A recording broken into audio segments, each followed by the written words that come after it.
धणे, जिरे, हिरवी मिरची, आलं लसूण, कढीपत्ता आपण मिक्सरला टाकून बारीक वाटण तयार करून घेऊया. बेसन पिठामध्ये चिमूटभर सोडा, हळद, ओवा, चवीनुसार मीठ टाकून आपण हे थोडे थोडे पाणी टाकून बॅटर तयार करून घेणार आहोत. आपलं बॅटर तयार झालं की उकडलेले बटाटे घेऊन आपण ते बारीक चिरून घेऊया. गॅसवर एक पॅन गरम करायला ठेवून त्याच्यामधले तेल गरम झाले की जिरे, मोहरी आणि हिंग टाकून फोडणी करून घेऊया.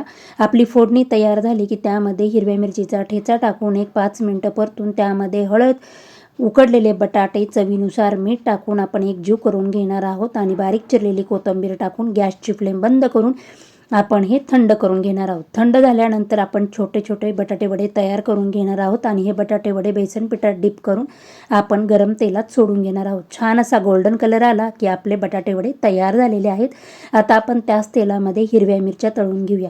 हिरव्या मिरच्याही तळून झाल्या की आपले मिनी बटाटे वडे तयार झाले आहेत.